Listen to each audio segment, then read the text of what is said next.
বাবা বাবা, চোখ চোখ খুলে একবার তাকান বাবা। কে করলো এরকম? কে করলো এরকম? কে আপনাকে মেরেছে বাবা? বলুন বাবা।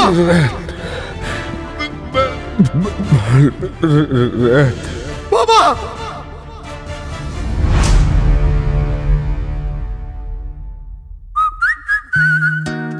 গপ্প মিরের ঠেক, কিছু ভয়, কিছু রহস্য, কিছু হাসি, কিছু প্রেম, এই ঠেকে সবই আছে। গপ্প মিরের ঠেকে আজ ডাবল শার্লক। প্রথম গপ্প স্যার আর্থার কনান ডয়েলের লেখা the Boscombe Valley Mystery. Any digital copy of this content leading to piracy is a crime. এই গল্পের যে কোনো রকম পাইরেসির বিরুদ্ধে উপযুক্ত আইনি ব্যবস্থা নেওয়া হবে। পাইরেসি দণ্ডনীয় অপরাধ।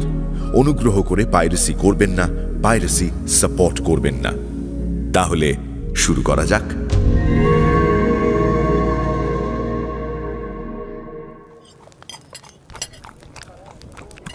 গিন্নির সঙ্গে সবে ব্রেকফাস্ট খেতে বসেছি, এমন সময় পোস্টম্যান এসে শার্লকের পাঠানো টেলিগ্রাম ধরিয়ে দিয়ে গেল।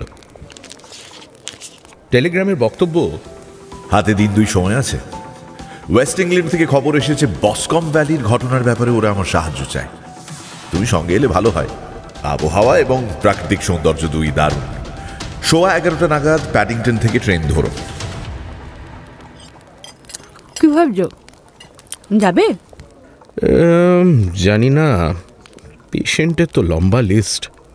ও কদিনের জন্য অ্যানস্ট্রুথার ঠিক সামনে নিতে পারবে। তোমার এমনিতেও বড্ড বেশি স্ট্রেন গেছে কয়েক মাস, একটু চেঞ্জে গেলে ভালোই হবে। তাছাড়া মিস্টার হোমসের কেস তো তোমার বরাবর খুব ইন্টারেস্টিং লাগে। তা মন্দ বলনি। কটা বাজে? ওরে বাবা, যেতে গেলে এক্ষুনি তৈরি হয়ে বেরোতে হবে। মাত্র আধ ঘন্টা সময় আছে হাতে। আমি ব্যাগ গোছাই। তুমি একটা গাড়ি ডাকার ব্যবস্থা করো তো। আফগানিস্তানে যুদ্ধে গিয়ে আর কিছু না হোক, অন্তত ব্যাগ তাড়াতাড়ি গোছাতে হয় কিভাবে সেটা আমি শিখে গেছিলাম। কাজেই গাড়ি যতক্ষণে এলো আমি ততক্ষণে পুরোপুরি তৈরি, এবং ঠিক সময় আমি প্যাডিংটন পৌঁছে গেলাম। স্টেশনে ঢুকে দেখি শার্লক প্ল্যাটফর্মে অধৈর্যভাবে পায়চারি করছে। Watson, so good of you to come at such short notice. সঙ্গে নির্ভরযোগ্য একজন সঙ্গী না থাকলে কাজ করা অসম্ভব, আর লোকাল থানার উপর আমার একদম ভরসা নেই। এক কাজ করো, ব্যাগ ট্যাগ নিয়ে কোনার ওই দুটো সিট দখল করে বসো, আমি টিকিট কেটে আনি। শার্লক ফিরে এসে বসার কিছুক্ষণের মধ্যেই গাড়ি ছেড়ে দিল। সে কিন্তু আমার দিকে ফিরেও তাকালো না। বিশাল এক তাড়া কাগজ নিয়ে ব্যস্ত হয়ে পড়ল। পড়তে পড়তে মাঝে মাঝে দেখলাম ও খাতায় কি সব লিখেও নিচ্ছিল। গাড়ি যখন রিডিং বেরোচ্ছে তখনও মাথা তুলে তাকালো। কেসটার ব্যাপারে তুমি কি জানো? কিছুই না, আমার কাজের চাপে কয়েকদিন খবরের কাগজ পড়াই হয়নি। সে ভালোই করেছো, এমনিতেও লন্ডনের কাগজে পুরো খবরটা বেরোয়নি।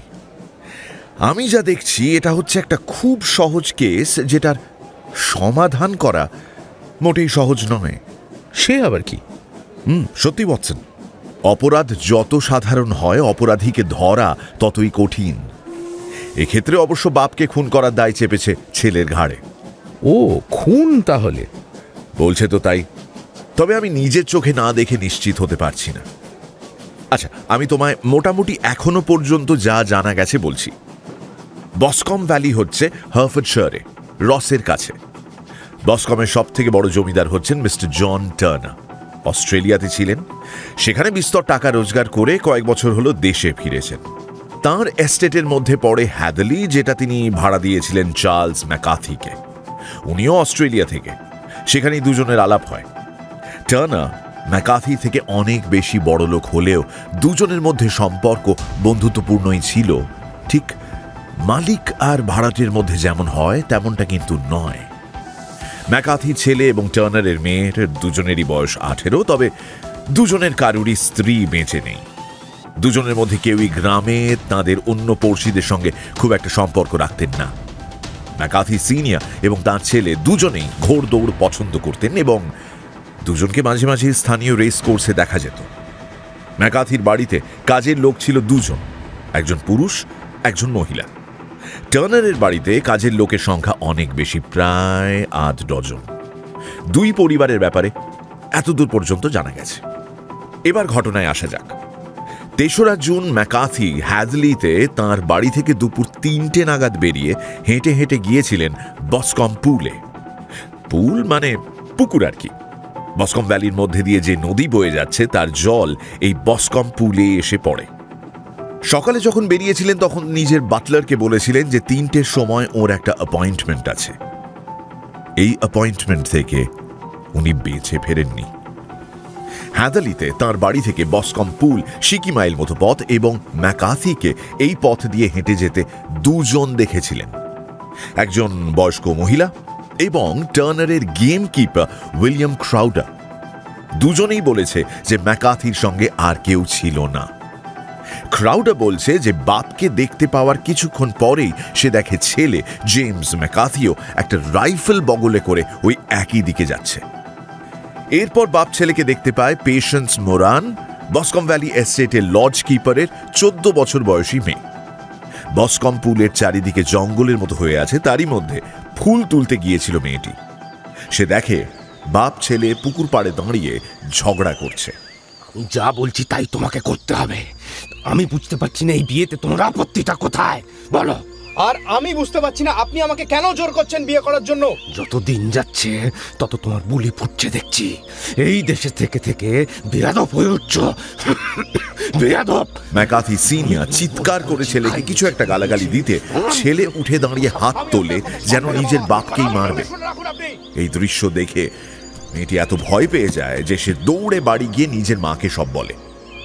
সে নিজের কথা শেষ করতে না করতেই জেমস ম্যাকাথি দৌড়তে দৌড়তে এসে বলে সে তার বাপকে বসকম পুলের ধারে মৃত অবস্থায় পেয়েছে এবং তার সাহায্যের প্রয়োজন। মা মেয়ে দুজনেই বলেছে যে যখন তারা জেমসকে দেখে তখন সে প্রচণ্ড উত্তেজিত, মাথায় হ্যাট নেই, বগল দাবা করে যে রাইফেলটা নিয়ে গিয়েছিল সেটা নেই এবং ডান হাতের আস্তিনে টাটকা রক্ত লেগে। জেমসের পেছন পেছন ওরা যখন বসকম পুলে যায় তখন দেখে মিস্টার ম্যাকাথি মরে পড়ে আছেন পুকুর পাড়ে। ভোঁতা একটা কিছু দিয়ে বারবার আঘাত করে তার মাথা ফাটিয়ে দেওয়া হয়েছে। লাশের সামান্য দূরেই পড়েছিল জেমসের রাইফেল এবং লাশ দেখে মনে হচ্ছিল যে বন্দুকের বাঁট দিয়ে আঘাতটা করা হয়ে থাকতে পারে। কাজেই ছেলেকে গ্রেপ্তার করা হয়। ইনকোয়েস্ট বলে ম্যাকাথিকে খুন করা হয়েছে, কাজেই ছেলের বিরুদ্ধে খুনের মামলা রুজু করা হয়েছে। ও, তো এতে আর রহস্যের কি আছে? তো স্পষ্টই বোঝা যাচ্ছে যে ছেলে বাপকে খুন করেছে। সার্কামস্ট্যান্সিয়াল এভিডেন্স খুবই ট্রিকি জিনিস ওয়াটসন। আমি মানছি যে আপাত দৃষ্টিতে এটা একেবারেই ওপেন অ্যান্ড শাট কেস মনে হচ্ছে, তবে স্থানীয় অনেকেই বিশ্বাস করেন যে জেমস ম্যাকাথি নির্দোষ। তাদের মধ্যে রয়েছেন মিস টার্নার, জন টার্নারের মেয়ে, আর তিনি লেস্ট্রেটকে অনুরোধ করেছেন ওদের তরফ থেকে ব্যাপারটা তদন্ত করতে। তোমার লেস্ট্রেটকে মনে আছে তো? স্টাডি অ্যান্ড স্কারলেট কেসে আলাপ হয়েছিল। হ্যাঁ, মনে আছে। তো লেস্ট্রেট কেসের মাথামুন্ডু কিছুই বুঝতে না পেরে আমাকে তার করলো, আর সেই জন্যই ওয়াটসন তুমি আর আমি বাড়িতে বসে শান্তিতে ব্রেকফাস্ট করার জায়গায় এখন এই ট্রেনে বসে আছি। কিন্তু এখানে তুমি কি করবে হোমস?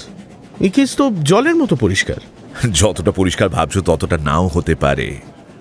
হয়তো এমন কিছু আছে যেটা এখনো লেস্ট্রেটের চোখে পড়েনি, আর এমন জিনিস যে আমার চোখে পড়ে তা তো তুমি জানো। যেমন ধরো, তোমার বাথরুমের জানলাটা তোমার ডান দিকে। এটা তুমি কি করে জানলে? Elementary my dear Watson.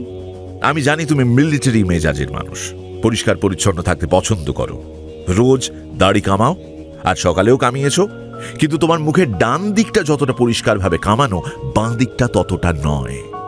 কেন? কারণ তুমি নিশ্চয়ই মুখের বাঁ দিকটা পরিষ্কারভাবে দেখতে পাও না। এবার কেন পাও না? কারণ জানালাটা ডান দিকে, বুঝলে? তো তুমি যেমন দেখতে পাওনি, হয়তো অন্য অনেকেও দেখতে পায়নি। ইনকোয়েস্টে একটা দুটো এমন কথা উঠে এসেছে যেটা থেকে আমার এমন সন্দেহটাই হচ্ছে। কি কথা? জেমসকে পুলিশ সঙ্গে সঙ্গে গ্রেপ্তার করেনি, ও হ্যাদলিতে ফেরার পর করেছিল। এবং ইন্সপেক্টর যখন বলেন যে ওকে গ্রেপ্তার করা হচ্ছে, ও বলে তাতে ও একটুও অবাক হচ্ছে না। এই তো কনফেশন। না ওয়াটসন, কারণ তারপরেই ও বলে যে ও খুনটা করেনি। তাহলে অমন কথা বলবে কেন? হয়তো বুঝতেই পারছিল যে পারিপার্শ্বিক প্রমাণ সবই ওর বিরুদ্ধে। ঘটনাস্থলে যা অবস্থা, তার পরেও যদি গ্রেপ্তার হওয়াতে ও চিৎকার চেঁচামেচি করত, তাহলেই বরং আমার সন্দেহ হতো। তবে ওর এই অবাক না হওয়া, নিজের গ্রেপ্তারকে মেনে নেওয়া, এর থেকেই প্রমাণ হয় যে ও খুন করেনি। এখানে যা প্রমাণ আছে সেই প্রমাণে কিন্তু খুব সহজেই ফাঁসি হয়ে যেতে পারে। তা তো পারেই। জেমসের কি বক্তব্য? দেখো, ও যা বলেছে তা মনে খুব একটা আশার উদ্রেক করে না। কাগজে বেরিয়েছে, এ নাও, নিজেই পড়ে নাও। শার্লক আমার দিকে স্থানীয় একটা খবরের কাগজ বাড়িয়ে দিল। অভিযুক্ত জেমস ম্যাকার্থি, মৃতের একমাত্র ছেলে, বলেছেন যে তিনি 3 দিন ব্রিস্টলে ছিলেন কাজে এবং বাড়ি ফেরেন সোমবার 3 তারিখ সকালে। বাড়ি ফিরে কাজের লোকের কাছে তিনি জানতে পারেন যে চার্লস ম্যাকার্থি রসের দিকে গেছেন গাড়োয়ান জন কবের সঙ্গে। কিছুক্ষণ পরেই তিনি তাদের ঘোড়ার গাড়ির শব্দ শুনে জানলা দিয়ে বাইরে তাকিয়ে দেখেন গাড়ি ফিরে এসেছে এবং চার্লস ম্যাকার্থি গাড়ি থেকে নেমে হেঁটে বেরিয়ে যাচ্ছেন। তাঁর দাবি, চার্লস ম্যাকার্থি কোন দিকে যাচ্ছিলেন সেটা তাঁর জানা ছিল না। অভিযুক্ত তখন খরগোশ শিকার করবেন বলে হাতে রাইফেল নিয়ে বসকম পুল উদ্দেশ্যে বেরোন। পথে যে তাঁর গেম কিপার ক্রাউডারের সঙ্গে দেখা হয়েছিল তা তিনি মেনে নিয়েছেন, যদিও ক্রাউডারের যে বক্তব্য যে তিনি মৃতের পিছু নিয়েছিলেন তা তিনি অস্বীকার করেছেন। ওকে। পুল থেকে যখন উনি 100 গজ দূরে, তখন অভিযুক্তের দাবি যে তিনি কুই বলে একটা ডাক শুনতে পান। যেহেতু শিকারে বেরোলে মৃত এবং অভিযুক্ত দুজনেই একে অপরকে ডাকতে এই সংকেতের ব্যবহার করতেন, অভিযুক্ত ভাবেন তার বাবা হয়তো তাঁকেই ডাকছেন এবং তিনি বসকম পুলের দিকে এগিয়ে যান এবং গিয়ে দেখেন সেখানে চার্লস ম্যাকার্থি দাঁড়িয়ে রয়েছেন। অভিযুক্তের দাবি যে চার্লস ম্যাকার্থি তাকে দেখে রেগে যান এবং জানতে চান তিনি ওখানে কি করছেন। দুজনের মধ্যে তর্কাতর্কি হয়। অভিযুক্ত সেই স্থান থেকে বেরিয়ে হ্যাদারলির দিকে এগোন, কিন্তু 150 গজ গিয়েই উনি একটা আর্তনাদ শুনতে পেয়ে ছুটে ফিরে এসে দেখেন আহত চার্লস ম্যাকার্থি মাটিতে পড়ে রয়েছেন, তার মাথা রক্তাক্ত। অভিযুক্ত তার মাথা নিজের কোলে তুলে নেওয়ার কয়েক মুহূর্ত পরেই উনি মারা যান। অভিযুক্ত তখন মিস্টার টার্নারের লজ কিপারের কাছে সাহায্য চান। এছাড়া অভিযুক্ত দাবি তিনি এই ব্যাপারে কিছুই জানেন না এবং লাশের কাছে তিনি অন্য কোনো মানুষকেও দেখেননি। আচ্ছা, এরপর দেখলাম ইনকোয়েস্টে করোনার এবং জেমসের কথোপকথন পুরোটাই কাগজে ছাপা হয়েছে। আপনার বাবা মারা যাওয়ার আগে কিছু বলেননি? খুবই অস্পষ্ট কিছু কথা বলেছিলেন। আমি একমাত্র র্যাট কথাটা বুঝতে পেরেছিলাম। র্যাট? র্যাট বলে উনি কি বোঝাতে চেয়েছিলেন, আপনি বুঝতে পেরেছিলেন? না, আমি ভাবলাম প্রলাপ বকছেন। আপনার আর বাবার মধ্যে কি নিয়ে ঝগড়া হচ্ছিল? আমি এই প্রশ্নের উত্তর দিতে চাই না। তা বললে তো চলবে না মিস্টার ম্যাকার্থি, বলতে আপনাকে হবেই। কিন্তু এটার সঙ্গে আমার বাবার খুনের কোনো সম্পর্ক নেই। সেটা আদালত ঠিক করবে, আপনি প্রশ্নের উত্তর দিন। না, আমি এই প্রশ্নের উত্তর দিতে চাই না। আপনি বলেছেন যে কুই শব্দটা আপনার আর আপনার বাবার মধ্যে একটা সংকেত ছিল। আগে হ্যাঁ। আপনি বলেছেন যে আপনার বাবা জানতেন না যে আপনি ব্রিস্টল থেকে ফিরে এসেছেন। তিনি যদি নাই জানেন যে আপনি সেখানে রয়েছেন, তাহলে তিনি সেই সাংকেতিক শব্দ কেন করলেন? আমি জানি না। আপনার বাবার ডাক শুনে আপনি যখন সেখানে পৌঁছলেন তখন সন্দেহজনক কিছু দেখেননি? তেমন কিছু না। মানে আমার তখন মানসিক অবস্থা ঠিক ছিল না, তাই খুব একটা লক্ষ্য করিনি। তবে আমার যেন মনে হয়েছিল যে আমার বাঁদিকে মাটির ওপরে ছাই রঙের কিছু একটা পড়েছিল, বোধহয় একটা কোট। তবে বাবাকে ছেড়ে আমি যখন উঠলাম তখন আর সেটা দেখতে পাইনি। মানে আপনি বলছেন যে আপনি লজ কিপারকে ডেকে আনার আগেই সেটা গায়েব হয়ে গেছিল? আগে হ্যাঁ। আর আপনি জানেন না সেটা ঠিক কি জিনিস? না। লাশ থেকে সেটা কত দূরে ছিল? আন্দাজ 12 গজ মতো। আর পাশের জঙ্গল থেকে কত দূরে? ওই 12 গজ মতোই হবে। মানে যেই সেটা নিয়ে থাকুক সে আপনার থেকে 12 গজ দূরে ছিল। হ্যাঁ, কিন্তু আমি ওই দিকে পিঠ করে বসেছিলাম। এরপরে করোনার তাঁর কনক্লুডিং রিমার্কস দিয়েছেন, যেখানে যে জিনিসগুলোর দিকে উনি দৃষ্টি আকর্ষণ করেছেন সেগুলো সবারই সন্দেহজনক মনে হওয়ার কথা। যেমন, বাপ যদি নাই জানে যে ছেলে সেখানে রয়েছে, সে তাকে ডাকবে কেন? আচ্ছা, জেমস যে করোনারের একটি প্রশ্নের উত্তর দেয়নি সেটাও তো তার বিরুদ্ধেই গেছে। তোমরা যেটা ওর বিরুদ্ধে প্রমাণ ভাবছো সেটাই আসলে ওর সপক্ষে সব থেকে বড় প্রমাণ। ভেবে দেখো, মিথ্যে কথাই যদি বলতে হয় তাহলে এর থেকে ভালোভাবে গুছিয়ে মিথ্যে কি বলা যেত না? বাবার সঙ্গে কি ব্যাপারে ঝগড়া হচ্ছিল, মিথ্যে একটা কিছু বললেই হতো। বলতে চায় না কেন বলল?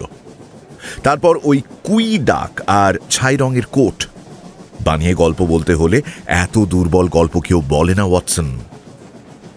না হে, ও সত্যি কথাই বলছে, কিন্তু যতক্ষণ না আমরা সেখানে পৌঁছচ্ছি কিছু করা যাবে না। আপাতত আমি একটু ঘুমিয়ে নিই। আমরা সুইন্ডনে লাঞ্চ করব আর সেখানে পৌঁছতে 20 মিনিট বাকি। সুইন্ডনে লাঞ্চ করে আমাদের রস পৌঁছতে পৌঁছতে বিকেল 4টে বেজে গেল। স্টেশনে লেস্ট্রেড আমাদের জন্য অপেক্ষা করছিল। সে আমাদের হারফোর্ড আর্মসে নিয়ে গেল। আমাদের জন্য একটা ঘর সেখানে বুক করা ছিল। চা খেতে খেতে লেস্ট্রেড বলল, আমি আপনার জন্য গাড়ি বলেই রেখেছি, চা খেয়ে একবার ঘটনাস্থলে যাবেন তো? না হে লেস্ট্রেড, আমার ঘরের সোফাটা বড্ড আরামদায়ক, আর আমার সঙ্গে এক বাক্স সিগারেট আছে। আমি সেগুলোর সদ্ব্যবহার করব। আজ রাতে আর গাড়ি লাগবে না। ও, তার মানে আপনি কাগজ পড়েই যা বোঝার বুঝে নিয়েছেন। অবশ্যই একেবারে সহজ কেস, তবে তাও মিস টার্নার অনুরোধ করলেন তাই আর কি। উনি আপনার কথা শুনেছেন। আমি ওকে বারবার বললাম যে এমন কেসে আপনার কিছুই করার নেই, কিন্তু উনি কিছুতেই... ওই দেখুন, এসেও পড়েছেন। লেস্ট্রেডের কথা শেষ হতে না হতেই ঘরের মধ্যে যিনি ঢুকলেন, তার মতো সুন্দরী মহিলা আমি কোনোদিন দেখিনি। উত্তেজনায় তার মুখ লাল, চোখ বিস্ফারিত। মিস্টার হোমস, আমি জানতাম আপনি আসবেন। আমি আপনাকে বলতে চাই যে আমি জানি জেমস খুন করেনি, আমি জানি। আর আমি চাই যে আপনি ওই বিশ্বাসটা নিয়েই কাজ শুরু করুন। কোনোভাবেই আপনি ওকে সন্দেহ করবেন না, প্লিজ। আমরা একে অপরকে ছোটবেলা থেকে চিনি। জেমস একটা মাছিকেও মারতে পারে না মিস্টার হোমস। খুন তো ভাবাই যায় না। আমি যথাসম্ভব চেষ্টা করব মিস্টার না। চেষ্টা? কিন্তু আপনি তো কেসের ব্যাপারে সব কিছুই জানেন। আপনি এখনো কোনো প্রমাণ, কোনো ক্লু খুঁজে পাননি? আপনার এখনো বিশ্বাস হয় না যে জেমস নির্দোষ? আমার মনে হয় জেমসের নির্দোষ হওয়ার সম্ভাবনা আছে। এই তো দেখেছেন মিস্টার লেস্ট্রেড, উনি আশার আলো দেখতে পেয়েছেন। আমার মনে হয় মিস্টার হোমস একটু তাড়াহুড়ো করে ফেলছেন। না, উনি ঠিক বলছেন, একদম ঠিক বলছেন। আর ওর বাবার সঙ্গে যে ঝগড়া হয়েছিল, আমি জানি ও সেটার ব্যাপারে কিছু বলতে চায় না, কারণ ঝগড়াটা হচ্ছিল আমাকে নিয়ে। আপনাকে নিয়ে? কিরকম? জেমস আর ওর বাবার অনেক ব্যাপারেই মতের অমিল ছিল। মিস্টার ম্যাকার্থি চাইতেন যত তাড়াতাড়ি সম্ভব আমাদের দুজনের বিয়ে দিয়ে দিতে, কিন্তু আমরা একে অপরকে ভাই বোনের মতো ভালোবাসি মিস্টার হোমস। আর জেমসের বয়স খুব কম, ও এখনও পৃথিবীর কিছুই দেখেনি। কাজেই আমরা এত তাড়াতাড়ি এমন কিছু হোক এটা চাইতাম না। সেই নিয়ে বাবার ছেলের মধ্যে মাঝে মাঝে ঝগড়া হতো। আর আপনার বাবা, ওর এই বিয়েতে মত ছিল? না mister Holmes, in fact mister McCarthy ছাড়া কারোরই এই বিয়েতে মত ছিল না। I see. আচ্ছা, আগামীকাল কি আমি আপনার বাবার সঙ্গে দেখা করতে পারি? ডাক্তার ওকে কারোর সঙ্গে দেখা করতে বারণ করেছেন। ডাক্তার? হ্যাঁ, আপনি শোনেননি? বাবার শরীর অনেক দিন থেকেই ভালো নয়, তবে এই ঘটনায় উনি একেবারেই ভেঙে পড়েছেন। ডাক্তার বলে দিয়েছেন ওকে একেবারেই বেড রেস্টে থাকতে। আসলে উনি মিস্টার ম্যাকার্থিকে বহু বছর চিনতেন তো, সেই ভিক্টোরিয়ার সময় থেকে। ভিক্টোরিয়া? হ্যাঁ, যখন ওখানে খনিতে... right, Victoria gold mines. Mister Turner তো শুনেছি ওখানে অনেক পয়সা করেছিলেন, তাই না? আগে হ্যাঁ। ধন্যবাদ মিস টার্নার, আপনি আমায় অনেক সাহায্য করলেন। আপনি অনুসন্ধান করে কি বার করলেন আমায় জানাবেন কিন্তু। আর আপনি নিশ্চয়ই জেমসের সঙ্গে দেখা করতে জেলে যাবেন। আমার তরফ থেকে দয়া করে ওকে বলবেন যে আমি জানি ও নির্দোষ। বলবো মিস টার্নার, নিশ্চয়ই বলবো। আমি তাহলে চলি, বাবার শরীর খারাপ তো, আমি বাড়ির বাইরে বেশিক্ষণ থাকলে অসুবিধে হবে। আসি মিস্টার হোমস। এই বলে মিস টার্নার যেমন ঝড়ের মতো এসেছিলেন তেমনই ঝড়ের মতো বেরিয়ে গেলেন। ছি ছি মিস্টার হোমস, বেচারা মেয়েটিকে আপনি এইভাবে মিথ্যে আশা দিলেন। এতটা নির্মম আপনি হতে পারলেন মিস্টার হোমস? মোটেই না লেস্ট্রেড। আমার মনে হয় জেমসকে আমি ছাড়িয়ে নিতে পারবো। ওর সঙ্গে জেলে দেখা করার অনুমতি বার করতে পেরেছো? হ্যাঁ, তবে শুধু আপনার আর আমার জন্য মিস্টার হোমস। আর এখন যদি আমরা ট্রেন ধরে হ্যাফার্ড যাই তাহলে আজ রাতের মধ্যে ফিরেও আসতে পারবো। বেশ, তাহলে এখনই চলো। ওয়াটসন, তুমি একটু বোর হবে, তবে কথা দিচ্ছি ঘন্টা দুয়েকের বেশি লাগবে না আমাদের। এই বলে শার্লক বেরিয়ে গেল। আমি খানিকক্ষণ বাইরে বেরিয়ে হাঁটাহাঁটি করলাম। তারপর নিজের ঘরে ফিরে এসে কিছুক্ষণ একটা উপন্যাস পড়ার চেষ্টা করলাম, কিন্তু কিছুতেই কেসের চিন্তাটা মন থেকে বার করে দিতে পারলাম না। শেষমেশ উপন্যাসটা ফেলে দিয়ে ভাবতে বসলাম। যদি ধরে নেওয়া হয় যে জেমস সত্যি কথাই বলছে, তাহলে সে যখন নিজের বাবাকে ছেড়ে গেল আর তারপরে বাবার চিৎকার শুনে ফিরে এলো, ওইটুকু সময়ের মধ্যে কি হয়ে থাকতে পারে? ভদ্রলোকের শরীরে যে আঘাতের চিহ্ন রয়েছে সেটা থেকে কি কিছু আন্দাজ করা যায় না? আমি স্থানীয় সংবাদপত্রের একটা কপি জোগাড় করলাম। সেখানে ময়নাতদন্তের সমস্ত ডিটেলস লেখা রয়েছে। লেফট প্যারাইটাল বোন এর পস্টিরিয়র থার্ড এবং অক্সিপিটাল বোনের লেফট হাফ কোনো ভোঁতা জিনিসের আঘাতে সম্পূর্ণভাবে গুঁড়িয়ে গেছে। আমি নিজের মাথায় হাত রেখে এই হাড়গুলো অনুভব করার চেষ্টা করলাম। এখানে আঘাত করতে গেলে পেছন থেকেই আঘাত করতে হবে।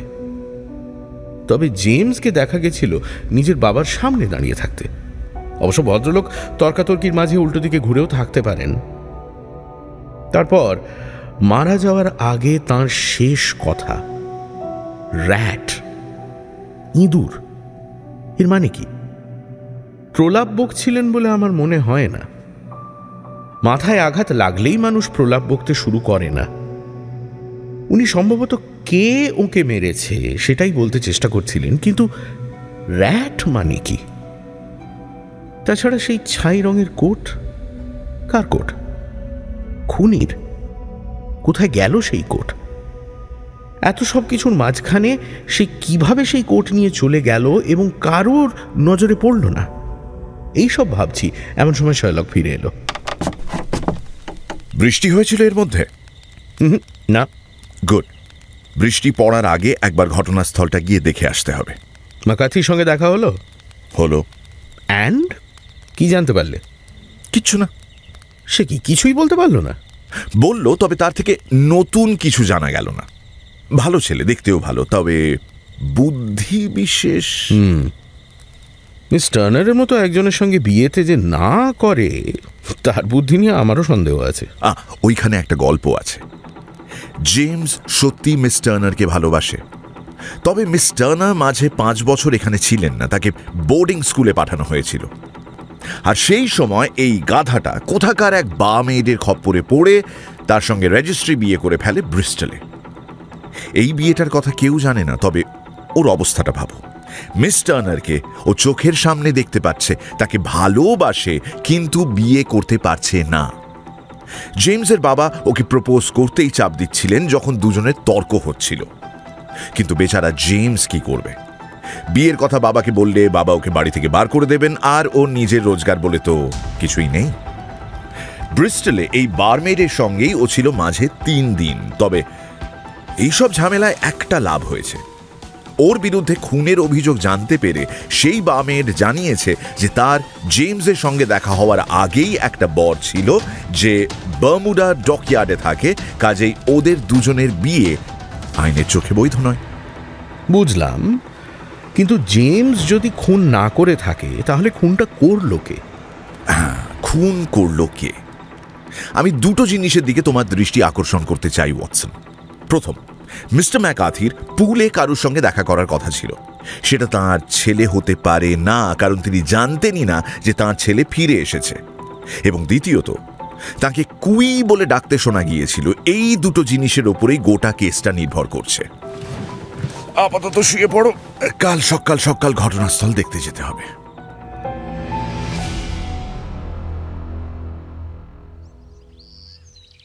পরের দিন সকালে উঠে দেখি ঝকঝকে আকাশ, ঝলমলে রোদ। 9টা নাগাদ লিস্ট্রেট গাড়ি নিয়ে আমাদের নিতে এলো। বসকম পুলের রাস্তায় লিস্ট্রেট বলল, একটা খবর আছে মিস্টার হোমস। মিস্টার টার্নারের শরীর যে খারাপ সেদিন মিস টার্নার বলেছিলেন, এখন খবর হচ্ছে যে উনি একেবারে মৃত্যুশয্যায়। বয়স অনেক হয়েছে নিশ্চয়ই? 60। তবে অস্ট্রেলিয়াতে কাজ করতে করতেই ওর শরীর ভেঙে গেছিল, আর তারপর এই ব্যাপারটা হওয়াতে উনি আরোই ভেঙে পড়েছেন। ম্যাকার্থি ওর খুবই ভালো বন্ধু ছিলেন।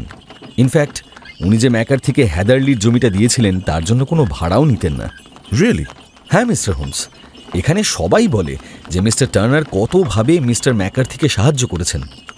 আচ্ছা লেস্ট্রেড, তোমার এটা একটু অদ্ভুত মনে হয় না যে এত বড় সম্পত্তির মালিক একজন জমিদার নিজের একমাত্র মেয়ের বিয়ে দেবেন ম্যাকার্থির মতো একজনের ছেলের সঙ্গে, যে তার অনুগ্রহে এখানে থাকতে পারছে? আরও অদ্ভুত যে এই বিয়েতে জেমস ম্যাকার্থি আপত্তি করবেন। মিস টার্নার তো তাঁর বাবার সমস্ত সম্পত্তির একমাত্র ওয়ারিশ, তার সঙ্গে নিজের বিয়েতে তার আপত্তি, এটা তোমার একটু বিচিত্র লাগছে না? সে বিচিত্র লাগুক আর যাই লাগুক, ম্যাকার্থিকে যে তার ছেলেই খুন করেছে এই নিয়ে আমার মনে কোনো সন্দেহ নেই। আমারও সন্দেহ নেই যে আমরা হ্যাদালি ফার্মে পৌঁছে গেছি। ও হ্যাঁ, আসুন। হ্যাদালি ফার্মে ম্যাকার্থিদের বাড়িটা বেশ বড় একটা দোতলা বাড়ি।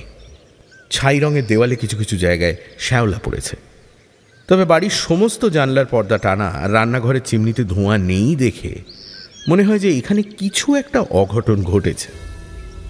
আমাদের জন্য কাজের লোক দরজা খুলে দিল এবং শার্লক অনুরোধ করতে চার্লস ম্যাকার্থি মারা যাওয়ার সময় যে বুট জোড়া পরেছিলেন সেটা দেখালো। শার্লক তারপর জেমসের এক জোড়া বুটও দেখতে চাইল এবং দুটোকেই মাপলো। মাপা হলে আমরা বাড়ি থেকে বেরিয়ে বসকম পুলের দিকে হেঁটে চললাম, সেই রাস্তা ধরেই যে রাস্তা দিয়ে জেমস এবং চার্লস গেছিলেন। বেকার স্ট্রিটের আর্মচেয়ারে বসে পাইপ খেতে খেতে ডিডাকশন করা শার্লক আর মাঠে নেমে তদন্ত করা শার্লক কিন্তু দুজন সম্পূর্ণ আলাদা মানুষ। শিকারী কুকুর যখন শিকারের গন্ধ পায় তার চেহারা হাবভাব যেমন হয়, বসকম পুলের দিকে হেঁটে যেতে যেতে আমি খেয়াল করলাম শার্লকের হাবভাব ঠিক সেই রকম। কাঁধ সামনের দিকে ঝোঁকানো, মাথা নিচু, চোখ রাস্তার উপরে, গলার শিরাগুলো ফুলে রয়েছে, মুখে উত্তেজনার লাল আভা। আমাদের পায়ের তলায় মাটি ভিজে, আর সেই ভিজে মাটিতে অনেক পায়ের ছাপ। শার্লক হাঁটতে হাঁটতে সেই ছাপগুলো খুব মন দিয়ে দেখছিল। বসকম পুল মোটামুটি টার্নার আর ম্যাকার্থিদের বাড়ির মাঝামাঝি একটা জায়গায়। উল্টো দিকে জঙ্গলের গাছের ডালগুলোর ওপর দিয়ে উঁকি মারছে জমিদার ম্যাকার্থির বাড়ির চূড়া। পুকুরের চারিদিকে উঁচু ঘাস গজিয়ে রয়েছে। হ্যাদালির দিকে ঘন জঙ্গল আর ঘাসের মাঝখানে একটা পায়ে হাঁটা পথ দেখা যাচ্ছিল। তারই পাশে লেস্ট্রেড আমাদের দেখালো লাশ কোথায় পড়েছিল। মাটি এখানে এতটাই নরম যে দেহের ছাপ মাটির মধ্যে স্পষ্ট দেখা যাচ্ছিল। হোমস শুধু সেই জায়গাটাই নয়, তার চারিপাশে ঘুরে মন দিয়ে কি যেন দেখল। তারপর হঠাৎ লেস্ট্রেডের দিকে ফিরে বলল, তুমি জলে কেন নেমেছিলে? ভেবেছিলাম যদি কিছু অস্ত্র, কিন্তু আপনি কিভাবে? সময় নেই, অত কিছু বোঝানোর সময় নেই লেস্ট্রেড। সেখানে পুলিশ আসার আগে আমি এলে পুরো ব্যাপারটাই জলের মতো পরিষ্কার হয়ে যেত, কিন্তু পুলিশ এসে সব পায়ের ছাপের 12টা বাজিয়ে দিয়েছে। তাও দেখি, ওকে, লজ কিপার এইখানে এসে দাঁড়িয়েছিল। কিন্তু এটা কি? একই জুতোর 3 সেট ছাপ। ও, জেমস ম্যাকার্থি দুবার হেঁটেছে, একবার দৌড়েছে। এদিকে পায়ের ছাপটা সিনিয়র ম্যাকার্থি অপেক্ষা করার সময় পায়চারি করছিলেন। পাশে মাটিতে রাইফেলের বাঁটের ছাপ রয়েছে। কিন্তু এটা কার পায়ের ছাপ? ডিঙি মেরে পা টিপে টিপে হাঁটছে, জুতোটাও অদ্ভুত ধরনের। জঙ্গল থেকে আসছে, ফিরে যাচ্ছে, আবার আসছে। ও, সেই কোটটা তুলে নিতে। কিন্তু ইনি এসেছিলেন কোন দিক থেকে? মাথা নিচু করে মাটির দিকে তাকিয়ে শার্লক পায়ের ছাপ অনুসরণ করতে লাগলো। আমরাও তার সঙ্গে সঙ্গে চললাম। হাঁটতে হাঁটতে আমরা এসে পৌঁছলাম জঙ্গলের একেবারে ধারে একটা বিশাল বীচ গাছের তলায়। শার্লক গাছের উল্টো দিকে গিয়ে হাঁটু গেড়ে বসে চেঁচিয়ে উঠল, এই তো পেয়েছি। শার্লক মাটিতে প্রায় নাক ঠেকিয়ে ম্যাগনিফাইং গ্লাস দিয়ে কি সব দেখল। চারধারে পড়ে থাকা শুকনো পাতা ডালপালা খানিক এদিক ওদিক করল। তারপর আমার মনে হলো যেন খানিকটা মাটি তুলে নিয়ে একটা খামে ভরল। ফাইনালি উঠে দাঁড়িয়ে বলল, খুবই ইন্টারেস্টিং কেস, সন্দেহ নেই। ওই দূরে যে বাড়িটা দেখা যাচ্ছে ওটা নিশ্চয়ই লজ। আমি একবার গিয়ে গেম কিপারের সঙ্গে একটু কথা বলে আসি। একটা ছোট্ট চিঠি পাঠানোর আছে আমার। তোমরা গাড়ির দিকে এগো, আমি আসছি।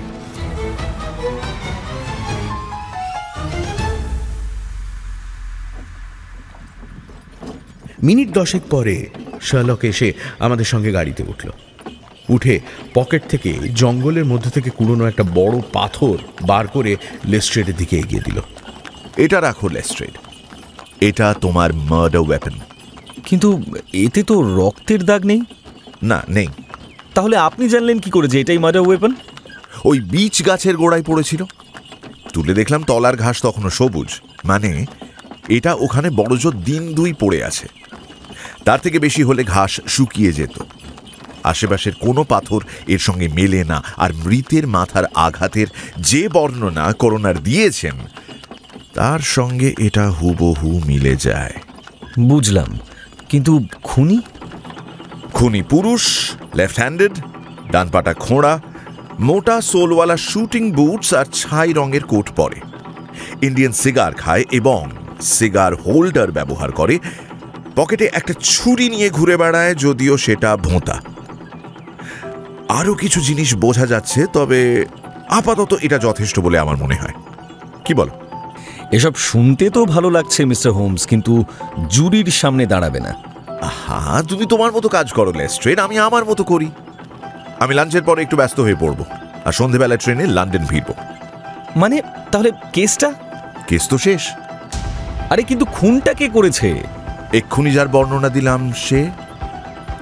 আরে বাবা, সেটা কে? কাম অন লেস্ট্রেড, এইটুকু কাজ তুমি করতে পারবে না? বর্ণনা দিয়ে দিলাম, ধরে ফেলো। এমন আর কি কাজ? মানে আমি এখন কি করব? গ্রামে গ্রামে ঘুরে বেড়াবো কে কত লম্বা আর কার পা খোঁড়া খুঁজতে? আরে তুমি কি করবে, আমি কি করে বলি বলো? এ নাও, তোমার হোটেল এসে গেছে, নেমে পড়ো। আমি লন্ডন রওনা হওয়ার আগে তোমায় জানিয়ে যাব। লেস্ট্রেডকে নামিয়ে আমরা আমাদের হোটেলে ফিরে এলাম। খাওয়া শেষ করে আমাদের ঘরে হোমস আর আমি সামনাসামনি বসলাম। ওয়াটসন, একটা চুরুট ধরাও। আর শোনো। বেশ, বলো। দেখো, এই কেসের দুটো জিনিস প্রথমেই আমার দৃষ্টি আকর্ষণ করে।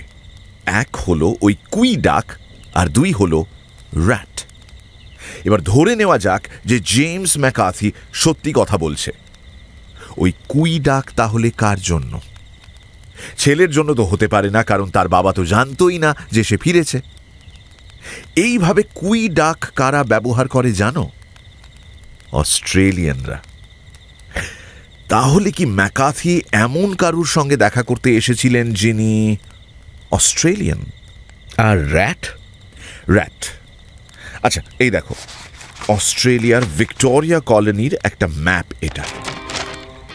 আমি ম্যাপের এইখানে আঙুল রাখছি। এবার বলো তো, তুমি কি দেখতে পাচ্ছ? র্যাট।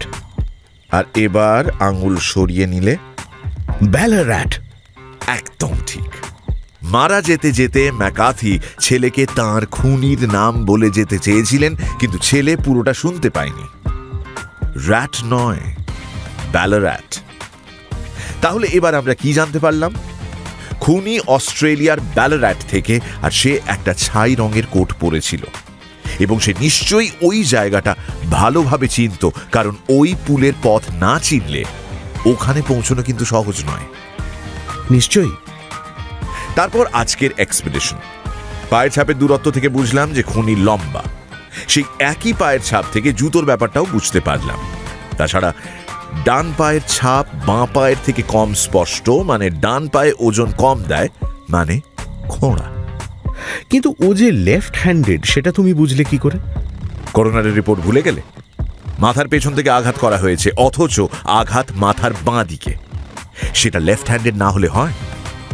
বাপ ছেলের মধ্যে যখন ঝগড়া হচ্ছিল তখন ও ওই বীচ গাছের পেছনে দাঁড়িয়েছিল।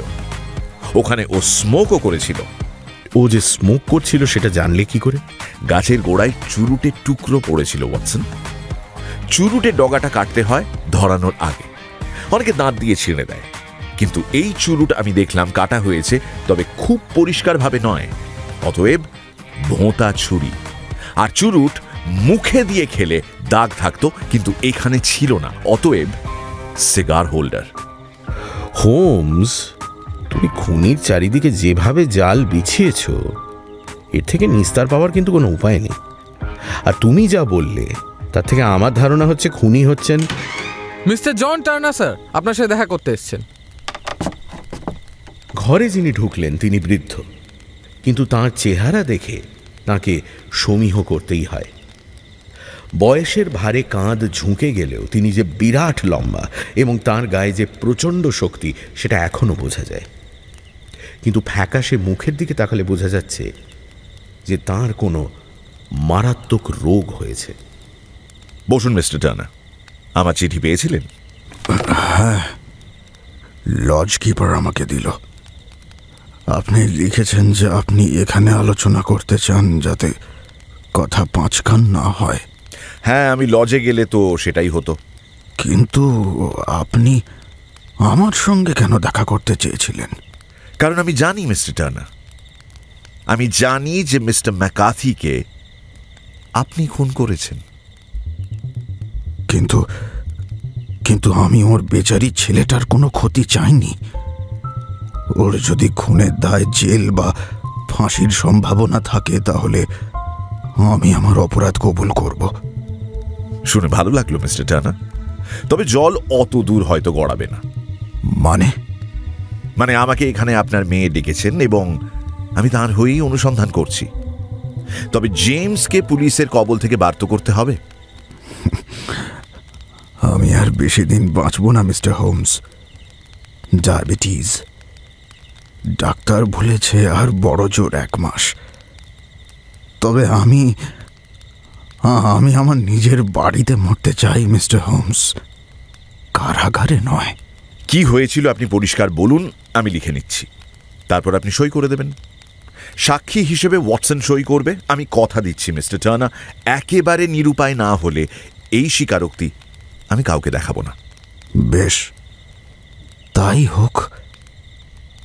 ম্যাকার্থিকে আপনি চিনতেন না মিস্টার হোমস। লোকটা একটা আস্ত শয়তান। গত 20 বছর ধরে ও আমার জীবনটা তিলে তিলে শেষ করে দিয়েছে।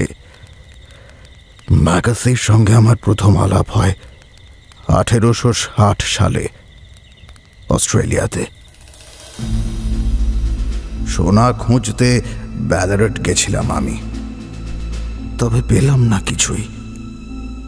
কুসঙ্গে পড়লাম, মদ ধরলাম, আর তারপর ডাকাতি করা শুরু করলাম।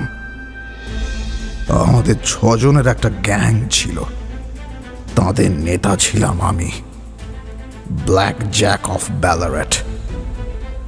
হাইওয়ে দিয়ে যেসব ওয়াগনে করে শোনা যেত, আমরা সেগুলো লুট করতাম। একদিন আমরা জানতে পারলাম মেলবোর্নের দিকে একটা ওয়াগন যাচ্ছে, সোনা বোঝাই করা। আমরা ওত পেতে রইলাম। ওই আসছে, ঘোড়া গাড়ি আসছে। ওয়াগনের সঙ্গে 6 জন সশস্ত্র সেপাই ছিল। আর্থার, জোসেফ, সব তৈরি? ফায়ার! কিছুক্ষণ গোলাগুলি চলল। ওদের সবাইকে আমরা মারতে পেরেছিলাম, কিন্তু আমাদেরও 3 জন মারা গেল। গাড়ি চালাচ্ছিল ওই শয়তানটা ম্যাকার্থি। আমার ওকে তখনই মেরে ফেলা উচিত ছিল মিস্টার হোমস, তবে তবে কি মনে হতে আমি ওকে ছেড়ে দিলাম। ও যে ওই অন্ধকারেও আমার মুখটা দেখে ফেলেছিল এবং মনেও রাখতে পারবে, আমি ভাবতে পারিনি। ওই গাড়ি থেকে আমরা অনেক সোনা পেয়েছিলাম মিস্টার হোমস, অনেক। সেই সোনা নিজেদের মধ্যে ভাগ করে আমরা ডাকাতি ছেড়ে দিলাম। আমি ইংল্যান্ড ফিরে এলাম, এই জমিদারি কিনলাম, বিয়ে করলাম। আমার স্ত্রী বেশি দিন বাঁচলেন না, তবে আমার মেয়ে মিস্টার হোমস, অ্যালিস ধীরে ধীরে আমাকে পাল্টে দেয়। ওর ছোট্ট হাত ধরে আমি আমার অন্ধকার অতীতের থেকে দূরে সরে আসি। কিন্তু তারপর একদিন একটা ইনভেস্টমেন্টের ব্যাপারে রিজেন্ট স্ট্রিট গিয়েছিলাম। হঠাৎ আমার কাঁধে কে একটা টোকা মারলো। আরে, এই যে দেখি কুখ্যাত ব্ল্যাক জ্যাক অফ ব্যালারাট। কে তুমি? এই নাম তুমি জানলে কি করে? চিনতে পারছো না? আমি কিন্তু তোমায় ঠিক চিনেছি। অস্ট্রেলিয়া, ব্যালারাট, মেলবার্নের সোনার বাগান মনে পড়ে? কিন্তু তুমি তুমি আমি সেই ওয়াগনের ড্রাইভার ছিলাম ভাই। আমায় কেন সেদিন গুলি করনি বলো তো? অবশ্য করলে আজকে আমার এমন সৌভাগ্য হতো না। অস্ট্রেলিয়ার ডাকাত ইংল্যান্ডে এসে ভদ্রলোক বাবু সেজেছে দেখছি। তা তোমার জমিদারির প্রজা সবাই জানে তাদের ডাকাত রাজার ইতিহাস। আর পুলিশ যদি না না না না না না না, তুমি তুমি কি চাও বলো তো? কি চাও? আমি আমি আমি তোমাকে সব দিয়ে দেবো, সব দিয়ে দেবো তোমাকে আমি। আহা, সব আমি চাই না। আমি কি অত নির্মম নিষ্ঠুর হতে পারি? না না না। দেখো, এখানে আমরা দুটি প্রাণী, আমি এবং আমার ছেলে। তো তুমি আমাদের একটা কিছু ব্যবস্থা করে যদি দাও, তাহলে আমিও তোমার ব্যবস্থাটা করে দেব, বুঝলে তো? সেই থেকে ওই শয়তানটা জোঁকের মতন আমার সঙ্গে আটকে থেকে আমার রক্ত চোষা শুরু করলো। 1 পয়সা ভাড়া না দিয়ে আমার জমি দখল করে থাকা শুরু করলো। প্রত্যেক দিন ওর মুখটা আমাকে দেখতে হতো, আর প্রত্যেক দিন ওর ওই শয়তান হাসি আমাকে মনে করিয়ে দিত আমার অন্ধকার অতীতের কথা। ও যা চাইতো আমায় ওকে দিতে হতো মিস্টার হোমস, জমি, টাকা, বাড়ি। তবে তারপরও একদিন এমন একটা জিনিস চেয়ে বসলো যেটা আমি ওকে দিতে পারতাম না। ও অ্যালিসকে চেয়ে বসলো। ওর ছেলে আর আমার মেয়ে অ্যালিস একসঙ্গেই বড় হয়েছিল, দুজনের মধ্যে বন্ধুত্বও ছিল। এদিকে আমার শরীর তখন দুর্বল হতে শুরু করেছে, আর ওই শয়তানটা ভেবেছিল যে এই সুযোগে ও আমার গোটা সম্পত্তিটাই হাত করবে। তবে এবার আমি না বলতে বাধ্য হই। জেমস ভালো ছেলে, তবে ম্যাকার্থির রক্ত যার ধমনীতে বইছে তাকে আমি কিছুতেই আমার পরিবারের অংশ হতে দেব না। ও আমায় ভয় দেখালো, বলল অ্যালিসকে সব বলে দেবে। আমাদের এই নিয়েই দেখা করার কথা ছিল বসকম পুলের ধারে। আমি যা বলছি তাই তোমাকে করতে হবে। আমি যখন সেখানে পৌঁছালাম, দেখলাম ও জেমসের সঙ্গে কথা বলছে। আমি একটা বড় গাছের পিছনে লুকিয়ে একটা চুরুট ধরালাম। যত ওর কথা শুনতে লাগলাম, ততই আমার রাগ বাড়তে লাগলো। আমার ফুলের মতন নিষ্পাপ মেয়েটার ব্যাপারে ও এমন সব কথা বলছিল যে ভদ্র সমাজে সে ভাষা মুখে আনা যায় না, আমি তখনই ঠিক করে ফেলি অনেক সহ্য করেছি, আর নয়, আমার নিজের জীবন প্রায় শেষ। তবে আমার মেয়েকে আমি এই জানোয়ারের খপ্পরে পড়তে দেব না। জেমস চলে যেতেই আমি গাছের পিছন থেকে বেরিয়ে আসি, আর ম্যাকাসে কিছু বোঝার আগেই ওর মাথায় পাথর দিয়ে আঘাত করি। ওর চিৎকারে জেমস ফিরে আসে। কি বাবা? তাড়াহুড়োর মধ্যে আমার কোটটা আমি ফেলে যাই। বাবা বাবা, চোখ চোখ খুলে একবার তাকান বাবা। কে করলো এরকম? কে করলো এরকম? কে আপনাকে মেরেছে বাবা? বলুন বাবা।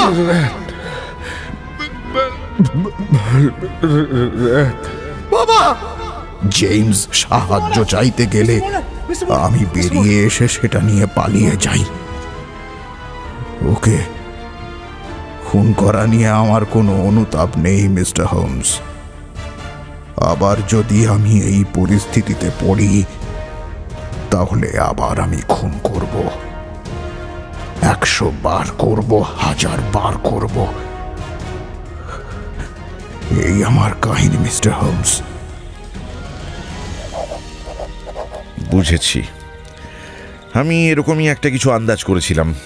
নিন, সই করুন।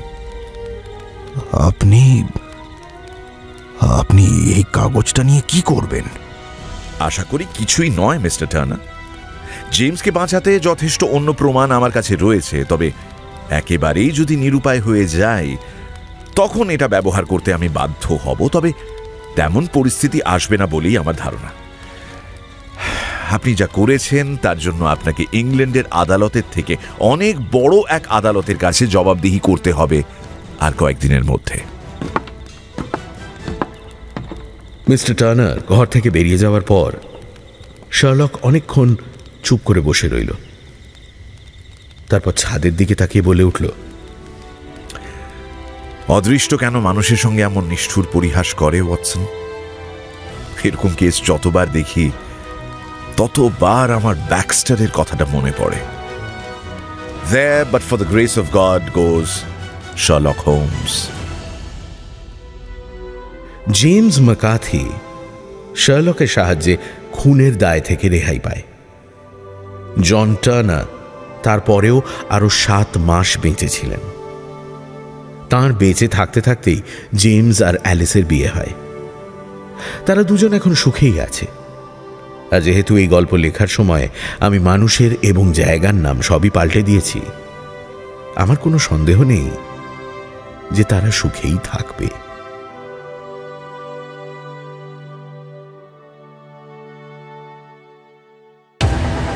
গপ্প কিন্তু শেষ হয়নি। শুরু হচ্ছে ডাবল শার্লকের দ্বিতীয় গপ্প, স্যার আর্থার কনান ডয়েলের লেখা দি adventure of the Sussex vampire. এখনো যদি ঠেকে সাবস্ক্রাইব না করে থাকেন তাহলে কিন্তু ঠকবেন। Subscribe to my official channel and do not forget to click on the bell icon for notifications. তাহলে বাকিটা শোনা যাক। থুড়ি আবার শুরু করা যাক।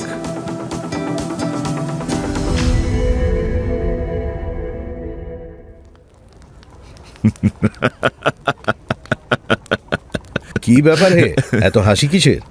একটা চিঠি এসেছে। অবশ্য এটাকে চিঠি বলবো না, রূপকথার গল্প। সেটাই তো বুঝতে পারছি না। মানে? এই নাও, নিজেই পড়ে দেখো। দেখি। 46 old Jury, November 19th, regarding vampires? পুরোটা পড়ো না। আচ্ছা। মাননীয় মহাশয়, আমাদের ক্লায়েন্ট মিনসিং লেনে টি ব্রোকার্স ফার্গুসন অ্যান্ড মুয়ার হেডের মিস্টার রবার্ট ফার্গুসন আমাদের কাছে ভ্যাম্পায়ারের ব্যাপারে একটি এনকোয়ারি পাঠিয়েছেন। যেহেতু কারখানার যন্ত্রপাতি ছাড়া অন্য কোনো বিষয়েই আমাদের অভিজ্ঞতা নেই, তাই আমরা তাকে আপনার সঙ্গে যোগাযোগ করার পরামর্শ দিয়েছি। ম্যাটিল্ডা ব্রিগসের মামলায় আপনার সাহায্যের কথা আমরা ভুলিনি। ইতি মরিসন অ্যান্ড ডডের তরফ থেকে EJC। ম্যাটিল্ডা ব্রিগসটাকে কে নয় কি? ম্যাটিল্ডা ব্রিগস একটা জাহাজের নাম, তবে সে গল্প বলার সময় এখনো আসেনি। এখন প্রশ্ন হচ্ছে, মরিসন অ্যান্ড ডড বলছে তাদের ভ্যাম্পায়ারের ব্যাপারে কোনো অভিজ্ঞতা নেই, কিন্তু আমাদের কি আছে? বেকার বসে থাকার চেয়ে কষ্টকর কিচ্ছু নেই, কিন্তু তাই বলে ভ্যাম্পায়ার। যাই হোক, তোমার পেছনে তাকে দেখো তো, আমার ইন্ডেক্সের ভি ভলিউমটা রয়েছে, একটু দেবে? আমি হাত বাড়িয়ে তাক থেকে শার্লকের ইন্ডেক্সের ভি ভলিউমটা নামালাম। এরম এক একটা ভলিউমে শার্লক খবরের কাগজ থেকে নানা ইন্টারেস্টিং খুঁটিনাটি কেটে অ্যালফাবেটিক্যালি সাজিয়ে রাখে। শার্লক মোটা বইটা নিজের কোলের ওপর খুলে বসল। Voice of the Gloria Scott, ভয়ঙ্কর কেস। তুমি বোধহয় এটার ব্যাপারে লিখেছিলে, তাই না? হ্যাঁ। তারপর দেখা যাক। ভিক্টর লিঞ্চ নোট জাল করত, ভেনামাস লিজার্ড, ভিক্টোরিয়া সার্কাসে খেলা দেখাতো, ভ্যান্ডাবিল্ট, ভাইপার, হ্যামার স্মিথের ভিগার, এই তো হাঙ্গেরিতে ভ্যাম্পায়ারিজম, তারপর আবার ট্রান্সিলভেনিয়াতে ভ্যাম্পায়ার। দেখি তো। শার্লক খানিকক্ষণ মন দিয়ে পড়ল, কিন্তু তারপর বিরক্ত হয়ে ইন্ডেক্সটা ফেলে দিয়ে বলল, রাবিশ রাবিশ রাবিশ। এরা কি মনে করে তুমি আর আমি হাতে কাঠের স্টেক নিয়ে মাঝরাতে গোরস্থানে ঘুরে বেড়াবো? আহা, ভ্যাম্পায়ার মানেই যে মৃত তা তো নয়। আমি তো পড়েছি অনেক সময় জীবিত মানুষ অন্যের রক্ত শুষে খায় নিজের যৌবনকে বাঁচিয়ে রাখার জন্য। সেটা এখানেও লেখা আছে ওয়াটসন, তবে তাই বলে কি এইসব ব্যাপারে শার্লক হোমস জড়িয়ে পড়বে? আমি মানুষকে নিয়ে তদন্ত করি ওয়াটসন, এবং মানুষই আমার পক্ষে যথেষ্ট। অলৌকিক ব্যাপারে আমি জড়াতে চাই না। তবে এই মামলা যে অলৌকিক তা তুমি জানছো কি করে? ভদ্রলোক নিজেও একটা চিঠি পাঠিয়েছেন, দেখা যাক কি বক্তব্য। এই বলে শার্লক টেবিল থেকে আর একটা খাম তুলে নিয়ে সেটা খুলল। আমি লক্ষ্য করলাম চিঠিটা পড়তে পড়তে শার্লকের মুখের অভিব্যক্তি পাল্টে গেল। শুরুতে ব্যঙ্গ মেশানো হাসি থাকলেও যতক্ষণে সে চিঠিটা শেষ করেছে তার মুখ দেখে আমি বুঝতে পারছি যে শার্লক টোপ গিলেছে। চিজম্যানস ল্যাম্বার্লি। ল্যাম্বার্লিটা ঠিক কোথায় ওয়াটসন? সাসেক্স, হর্শামের দক্ষিণে। ও, তাহলে তো খুব একটা দূরে নয়। আর এই চিজম্যানসটা কি ব্যাপার?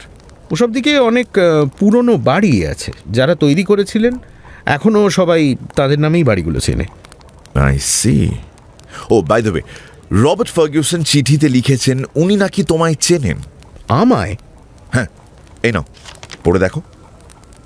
ডিয়ার মিস্টার হোমস, আমার উকিল আমায় আপনার সঙ্গে যোগাযোগ করতে বলেছে, কিন্তু আমার সমস্যাটা এতটাই ডেলিকেট যে সেটার ব্যাপারে আমার কথা বলতেও সংকোচ হচ্ছে। ঘটনার মূলে রয়েছে আমার বন্ধু, আমি তার হয়েই আপনাকে লিখছি। আমার এই বন্ধু কয়েক বছর আগে পেরুর এক ধনী ব্যবসায়ীর মেয়েকে বিয়ে করে। মহিলা অত্যন্ত সুন্দরী, কিন্তু ধর্ম আর সংস্কৃতি দুই আলাদা হওয়ার কারণে তার স্বামীর সঙ্গে তার বনিবনা হতো না।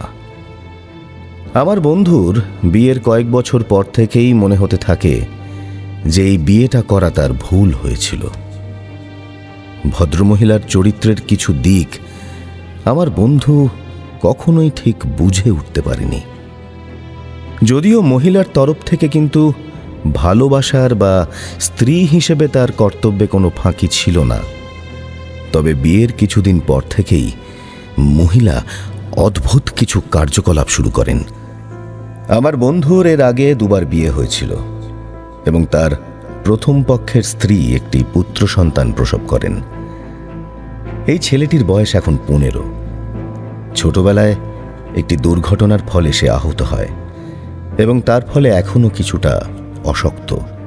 আমার বন্ধু অন্তত দুবার দেখেছে তার বর্তমান স্ত্রী এই ছেলেটিকে মারছে। একবার লাঠি দিয়ে এমন মেরেছিলেন যে বেচারার হাতে কালশিটে পড়ে গেছিল। তবে তার নিজের ছেলের 1 বছর আগে জন্ম হবার পর থেকে ভদ্রমহিলার আচরণ আরও অস্বাভাবিক হয়ে যায়। মাসখানেক আগের কথা, বাচ্চাটির নার্স তাকে ঘরে একা রেখে কয়েক মিনিটের জন্য বাইরে গেছে। তখন সে হঠাৎ শুনতে পায় বাচ্চাটি চিৎকার করে উঠল যেন তার আঘাত লেগেছে। নার্স সঙ্গে সঙ্গে ঘরে ফিরে এসে দেখে ভদ্রমহিলা বাচ্চার ঘাড়ের উপর ঝুঁকে যেন কামড়ে ধরেছেন, আর তিনি মুখ তুলতে দেখা যায় বাচ্চার ঘাড়ে একটি ছোট্ট ফুটো থেকে রক্ত বেরোচ্ছে। নার্স সঙ্গে সঙ্গে আমার বন্ধুকে ঘটনার কথা জানাতে যাচ্ছিল, কিন্তু মহিলা অনেক অনুনয় বিনয় করে এবং শেষে 5 পাউন্ড ঘুষ দিয়ে মহিলার মুখ বন্ধ করেন। সেদিনের পর থেকে নার্স একটি মুহূর্তের জন্যও বাচ্চাটিকে চোখের আড়াল করেনি। কিন্তু তার মনে হতে থাকে যে মহিলা যেন তককে তককে রয়েছেন এবং সুযোগ পেলেই আবার বাচ্চাটির উপর ঝাঁপিয়ে পড়বেন। দিন রাত এই মানসিক চাপ সহ্য করতে না পেরে শেষে নার্স আমার বন্ধুকে পুরো ঘটনাটা জানায়। আমার বন্ধু তার কথা বিশ্বাস করতে চায় না। সে বলে যে নার্স হয় ভুল দেখেছে, না হলে পাগল হয়ে গেছে, না হলে মিথ্যে কথা বলছে। আমি সত্যি কথা বলছি স্যার, ম্যাডাম বাচ্চার রক্ত চুষে খাচ্ছিল। কি সব যাতা বলছো তুমি? বিশ্বাস করুন স্যার, আমি নিজে। যখন দুজনের তর্কাতর্কি চলছে তার মাঝখানেই আবার বাচ্চার চিৎকার শোনা যায়। নার্স এবং আমার বন্ধু দুজনেই ছুটতে ছুটতে বাচ্চার ঘরে যায়, আর সেখানে গিয়ে আমার বন্ধু নিজের চোখে দেখে মা বাচ্চার গলা কামড়ে রয়েছে এবং বাচ্চার গলা আর তার কটের কাপড়ে লেগে রয়েছে রক্ত। আমার বন্ধুর চিৎকারে তার স্ত্রী যখন মুখ তুলে তাকান, সে দেখে তার ঠোঁটে রক্ত লেগে রয়েছে। তার মনে আর কোনো সন্দেহই থাকে না যে মা নিজের ছেলের রক্ত শুষে খাচ্ছে। ভদ্রমহিলাকে আপাতত নিজের ঘরে বন্ধ করে রাখা হয়েছে। তিনি নিজের ব্যবহারের জন্য কোনো রকম সাফাই দেননি। এদিকে আমার বন্ধু প্রায় পাগল হয়ে যাচ্ছে। ভ্যাম্পায়ারের গল্প আমরা সবাই শুনেছি, তবে নিজের বাড়িতে ইংল্যান্ডে যে সশরীরে ভ্যাম্পায়ার দেখতে পাবো এটা আমরা কেউ আশা করিনি। এই আমার সমস্যা মিস্টার হোমস। আপনি কি আমায় কোনো রকমভাবে সাহায্য করতে পারবেন? যদি আপনি রাজি হন তাহলে চিঠি মারফত আমাকে জানালে আমি পরের দিন সকাল 10টায় আপনার সঙ্গে দেখা করতে চলে আসব। ইতি রবার্ট ফার্গুসন। পিএস আপনার বন্ধু ওয়াটসন আর আমি একসঙ্গে রাগবি খেলেছি এক সময়। ও খেলতো ব্ল্যাক হিতে আর আমি রিচমন্ডে। ওর হয়তো আমাকে মনে আছে। ও আচ্ছা, রবার্ট মানে বিগ বব ফার্গুসন। অফকোর্স আমার ওকে মনে আছে। রিচমন্ডের সেরা 3 কোয়ার্টার। ভালো ছেলে ছিল। নিজের বন্ধুর সমস্যায় যে ও ঝাঁপিয়ে পড়েছে সেটা ওর পক্ষে খুব স্বাভাবিক। বাবা, তুমি আফগানিস্তানে যুদ্ধ করেছো, আবার রাগবিও খেলেছো, আর কি কি করেছো। যাক সে কথা, আপাতত একটা টেলিগ্রাম লিখে নাও তো দেখি। হ্যাঁ বলো। আপনার স্ত্রীর সমস্যা আমি নিশ্চয়ই খতিয়ে দেখব। আপনার স্ত্রী? আলবাত ওর স্ত্রী। ওসব বন্ধু বন্ধু বলে ভাঁওতা আর কাউকে দিলেও শার্লক হোমসকে দেওয়া যায় না। পাঠিয়ে দাও টেলিগ্রাম, তারপর দেখা যাক না কাল কি হয়।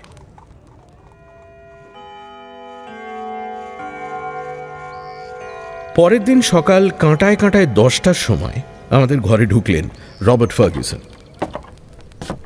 চিনতে পারলাম বটে, কিন্তু ওর চেহারা দেখে খানিকটা হতাশ হলাম। যখন ওর সঙ্গে রাগবি খেলতাম তখন ওর অ্যাথলিটের মতো চেহারা ছিল। লম্বা, ছিপছিপে, শরীরে একটুও বাড়তি মেদ নেই। সেই রাগবি খেলা কাঁধ এখন বয়সের ভারে ঝুঁকে গেছে। এক মাথা ভর্তি সোনালি চুলের জায়গায় এখন টাক। অবশ্য আমি যে বলছি, আমার নিজের চেহারাও আর আগের মতো নেই। কেমন আছো ওয়াটসন? শেষ যখন তোমায় ডিয়ার পার্কে ট্যাকল করেছিলাম সেই চেহারা আর তোমার নেই। অবশ্য আমারও নেই। মিস্টার হোমস, আপনার তার দেখে বুঝলাম বন্ধুর ছুতোটা আর কাজ করবে না। আমার মনে হয় সোজাসুজি কথা বলাই ভালো। সে তো নিশ্চয়ই মিস্টার হোমস, কিন্তু আপনি কল্পনা করতে পারছেন নিজের স্ত্রী, নিজের অর্ধাঙ্গিনীর ব্যাপারে এরকম কথা বলাটা কতটা কঠিন? আমার বাচ্চাদের আমায় বাঁচাতে হবে মিস্টার হোমস, কিন্তু তাদের বাঁচাতে আমি কি করব? আমি তো আর পুলিশের কাছে এরকম গল্প নিয়ে যেতে পারি না। ওরা আমাকে পাগল ভাববে। এটা কি মিস্টার হোমস, এটা কি কোনো ধরনের মানসিক রোগ, রক্তের দোষ? আপনি কি এরকম কিছু এর আগে দেখেছেন? আমি কি করব আমি কিচ্ছু বুঝতে পারছি না মিস্টার হোমস। প্লিজ প্লিজ আমায় সাহায্য করুন। শান্ত হন মিস্টার ফার্গুসন। বসুন, প্লিজ বসুন। আমি কথা দিচ্ছি আপনার সমস্যার সমাধান আমি বের করবই, কিন্তু তার জন্য আপনাকে প্রথমে আমার কয়েকটা প্রশ্নের উত্তর দিতে হবে। প্রথম, আপনার 2 সন্তানকে তাদের মায়ের হাত থেকে রক্ষা করতে আপনি এখনো পর্যন্ত কি কি পদক্ষেপ নিয়েছেন? মাকে নিশ্চয়ই বাচ্চাদের কাছে আসতে দিচ্ছেন না।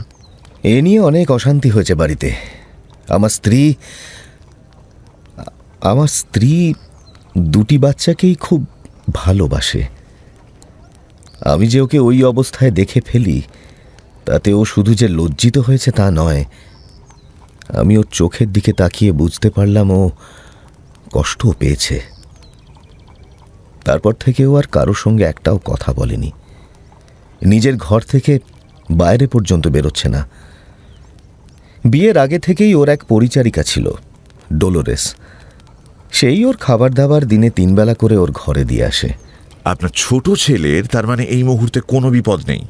ওর নার্স মিসেস মেসন বলেছেন তিনি 24 ঘন্টা ওর সঙ্গে থাকবেন এবং ওর উপর আমার ভরসা আছে। তবে আমার বড় ছেলে জ্যাক, তার ব্যাপারে আমি একটু শঙ্কিত। আমি তো আপনাকে লিখেছিলাম যে আমার স্ত্রীকে আমি 2 বার দেখি ওকে মারধর করতে। এই মারধরের ফলে কি আপনার ছেলে আহত হয়েছিল? না মিস্টার হোমস, তবে বেচারি জ্যাক খুব ভালো ছেলে, খুব মিষ্টি ছেলে। কিন্তু ওর ছোটবেলায় একটা অ্যাক্সিডেন্ট হয়েছিল, আমি আপনাকে বলেছিলাম। তার ফলে ওর মেরুদণ্ডর ক্ষতি হয়, ও ঠিক করে হাঁটতে পারে না। এমন একটা শিশুর গায়ে হাত তোলার কথা তো আমি ভাবতেই পারি না। অথচ আপনার বাড়িতে আর কে কে রয়েছেন? আমার ঘোড়ার দেখাশোনা করে মাইকেল, ও বাড়িতেই থাকে। তাছাড়া আমি, আমার স্ত্রী, জ্যাক, আমার ছোট ছেলে ডোলোরেস আর মিসেস মেসন, ব্যাস। আমি অনুমান করছি আপনি বিয়ের আগে আপনার স্ত্রীকে খুব ভালোভাবে চিনতেন না। মাত্র কয়েক সপ্তাহের আলাপ। এই পরিচারিকা ডোলোরেস ওর সঙ্গে কতদিন আছে? বেশ কয়েক বছর। তাহলে আপনার থেকে সে আপনার স্ত্রীকে আরো ভালোভাবে চিনবে, তাই না? হ্যাঁ, তা বলতে পারেন। আমার মনে হয় মিস্টার ফার্গুসন, আমার একবার ল্যাম্বার্লি যাওয়া উচিত। নিজের চোখে সবকিছু না দেখতে পারলে ঠিক। আপনার স্ত্রী তো আপনি বলছেন নিজের ঘর থেকে বেরোচ্ছেন না, কাজেই আমরা গেলে তার বিরক্ত হওয়ার কোনো সম্ভাবনা নেই, রাইট? অবশ্য আমরা থাকবো আপনাদের গ্রামের ইন বা লজে। ধন্যবাদ, ধন্যবাদ মিস্টার হোমস। ভিক্টোরিয়া স্টেশন থেকে আপনি দুপুর 2টো নাগাদ ট্রেন পেয়ে যাবেন। তবে তার আগে আপনাকে আরেকটা জিনিস জিজ্ঞেস করি মিস্টার ফার্গুসন। আপনার স্ত্রী, আপনার বড় ছেলে এবং ছোট ছেলে দুজনকেই আঘাত করেছেন, তাই তো? আগে হ্যাঁ। তবে আলাদাভাবে। আপনার বড় ছেলেকে তিনি মেরেছেন? আগে হ্যাঁ, একবার হাত দিয়ে আরেকবার লাঠি দিয়ে। কেন তিনি এমন করেছিলেন সেই ব্যাপারে তিনি কখনো কোনো কৈফিয়ত দেননি? না, ও শুধু বারবার বলতে থাকে যে ও জ্যাককে সহ্য করতে পারে না। সৎমায়ের পক্ষে খুব একটা অস্বাভাবিক নয়। আপনার স্ত্রী কি খুব ঈর্ষাপরায়ণ? হ্যাঁ, খুবই। আপনার ছেলে আপনাকে বলেনি সে কেন মার খেয়েছে? না, জ্যাক বলেছে তাকে অকারণেই মারা হয়েছে। আচ্ছা, দুজনের মধ্যে এমনিতে সম্পর্ক ভালো? না, দুজনের মধ্যে প্রায় কথাই নেই। আর আপনার সঙ্গে? জ্যাক আমায় প্রচণ্ড ভালোবাসে মিস্টার হোমস। বাবা তার অন্তঃপ্রাণ। আমি কোথায় যাই, কি করি, সব ব্যাপারে ওর কৌতূহল। আপনার বিয়ের আগে তার মানে আপনি আর আপনার ছেলে খুবই ক্লোজ ছিলেন? হ্যাঁ, খুবই। জ্যাকের নিজের মাকে মনে আছে? হ্যাঁ, ও এখনো মায়ের কথা বলে। আচ্ছা, আপনার বড় ছেলেকে মারা আর ছোট ছেলের ওপর অ্যাট্যাক, এই দুটো কি মোটামুটি একই সময় হয়? প্রথমবার হ্যাঁ, তবে দ্বিতীয়বার না। দ্বিতীয়বার শুধু জ্যাককেই মেরেছিল। মিসেস মেসন তো বাচ্চার ব্যাপার কিছু বলেননি। ও ঘেঁটে গেল। ওকে, না না কিছু না, আমার মাথায় একটা থিওরি দানা বাঁধতে শুরু করেছিল, কিন্তু যাই হোক মিস্টার ফার্গুসন, আপনার সমস্যার সমাধান আমি করতে পারবো বলেই আমার মনে হচ্ছে। আপনি আজ দুপুর 2টো নাগাদ আমাদের এক্সপেক্ট করতে পারেন। নভেম্বরের একটা কুয়াশা ঢাকা দুপুরে আমরা স্থানীয় চেকার্স ইনে আমাদের ব্যাগ রেখে ফার্গুসনের বাড়ি পৌঁছলাম।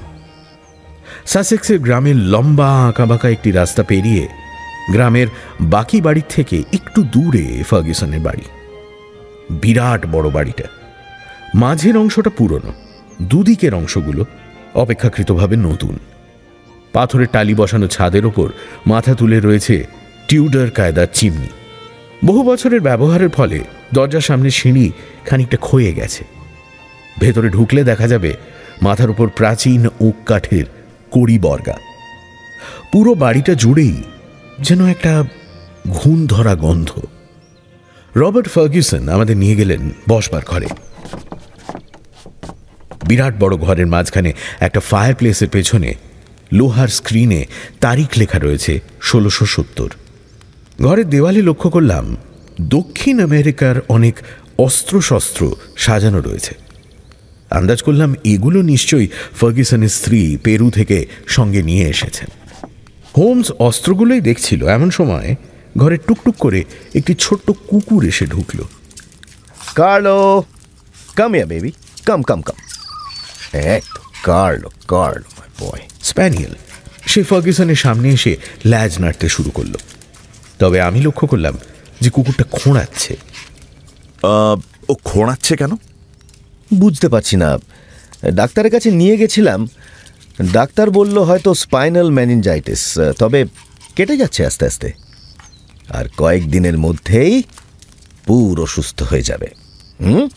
তাই না কার্লো? হঠাৎ করে শুরু হয়েছিল? হ্যাঁ, এক রাত্রিরে। কতদিন আগে? কতদিন হবে, মাস চারেক। ইন্টারেস্টিং। এটা? হ্যাঁ, আমি যা আন্দাজ করেছিলাম। আরে আপনি কি আন্দাজ করেছিলেন মিস্টার হোমস? কিছু তো বলুন। দেখুন, আপনার কাছে এটা হয়তো একটা খেলার মতো, এটা ধাঁধার মতো, কিন্তু আমার কাছে এটা জীবন মরণ সমস্যা। আমার বউ আমার বাচ্চাকে খুন করার চেষ্টা করছে। আপনি বুঝতে পারছেন ব্যাপারটা কতটা সিরিয়াস? শান্ত হন mister Ferguson, please calm down. রহস্যের সমাধান আমি করে দেব, তবে সেই সমাধান কিন্তু আপনার পক্ষে আরো বেদনাদায়ক হতে পারে। ভেবে দেখুন, আপনি কি তাও জানতে চাইবেন যে আপনার বাড়িতে আসলে কি হচ্ছে? হ্যাঁ হ্যাঁ মিস্টার হোমস, আমি তাও জানতে চাই। আপনারা একটু বসুন, আমি একবার আমার স্ত্রীকে দেখে আসি। ফার্গুসন ঘর থেকে বেরিয়ে যেতে শার্লক আবার দেওয়ালে টাঙানো অস্ত্রগুলো দেখতে লাগলো। কয়েক মিনিট পরে ফার্গুসন ফিরে আসতে তার মুখ দেখেই বুঝলাম যে মিসেস ফার্গুসনের অবস্থার কোনো পরিবর্তন হয়নি।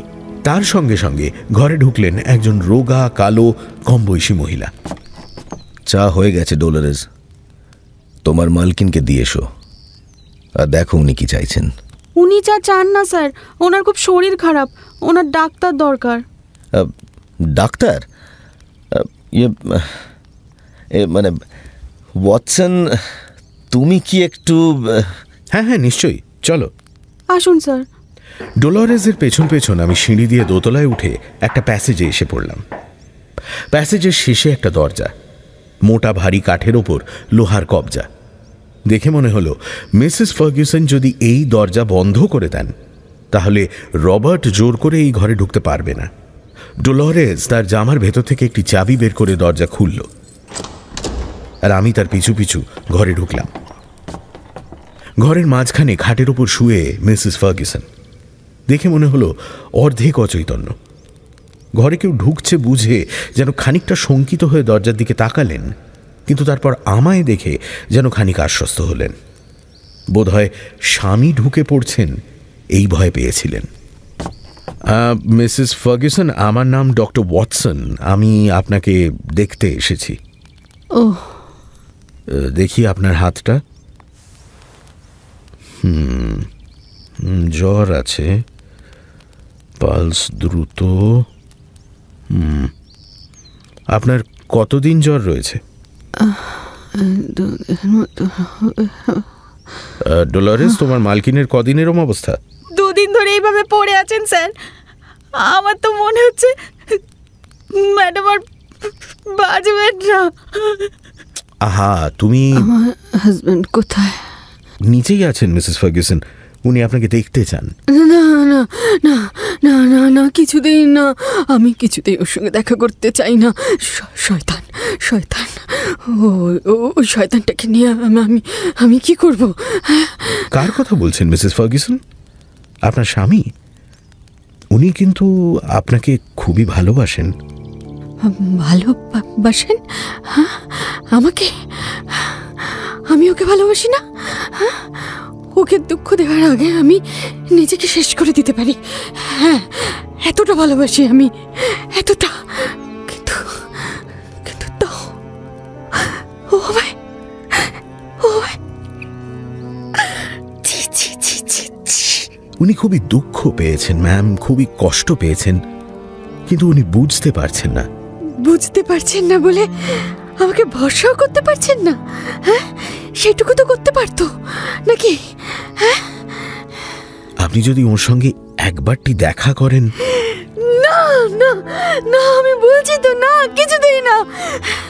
সেদিন ও আমাকে যে কথা শুনিয়েছিল, যেভাবে আমার দিকে তাকিয়েছিল, ওর চোখে সেই দৃষ্টি, না না না না, আমি কিছুতেই বলতে পারছি না। আপনি যান, আপনি যান, আপনি যান, চলে যান এখান থেকে। আপনি কিচ্ছু করতে পারবেন না। আর কি আমার হাজবেন্ডকে বলুন, আমি আমার বাচ্চাকে চাই। হ্যাঁ, আমি আমার বাচ্চাকে চাই, আমি ওর মা। দেশের কোন আইনের জোরে ও আমার বাচ্চাকে আমার কাছ থেকে কেড়ে নিয়েছে? হ্যাঁ, যান যান, বলুন ওকে, যান, চলে যান এখান থেকে। আমি নিচে নেমে গিয়ে ফার্গুসনকে সব কথা বললাম। আমি ওর হাতে একটা বাচ্চাকে কি করে ছেড়ে দিই বলো তো?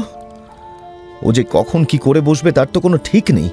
না না না না, বাচ্চা মিসেস মেসনের কাছেই থাকবে। আর একজন পরিচারিকা আমাদের চা পরিবেশন করছিলেন। এরই মধ্যে ঘরে ঢুকলো একটি কম বয়সী ছেলে। ফর্সা গায়ের রং, সোনালি চুল আর উজ্জ্বল একজোড়া নীল চোখ। বুঝলাম এই ফার্গুসনের বড় ছেলে। বাবা, তুমি কখন এলে? আরে আয় আয় আয় আয়, দেখ দেখ কারা এসেছেন। ইনি হচ্ছেন আমার বন্ধু ডক্টর ওয়াটসন, আর ইনি হচ্ছেন মিস্টার শার্লক হোমস। মানে ডিটেকটিভ? হ্যাঁ। জ্যাক আমাদের দুজনের দিকে খানিকক্ষণ তাকিয়ে রইল। তার নীল দুটি চোখে কিন্তু শিশু সুলভ সারল্য আমি দেখতে পেলাম না, বরং আমার মনে হলো সে যেন আমাদের আশাটা ঠিক পছন্দ করছে না। আপনার ছোট ছেলের সঙ্গেও আলাপটা তাহলে সেরে নেওয়া যাক। হ্যাঁ, ও হ্যাঁ হ্যাঁ হ্যাঁ, আচ্ছা শোনো। হ্যাঁ স্যার। মিসেস মেসনকে বলো বেবিকে এখানে নিয়ে আসতে। আচ্ছা স্যার। এই বলে পরিচারিকা ঘর থেকে বেরিয়ে গেল। জ্যাক তার সঙ্গে সঙ্গেই গেল।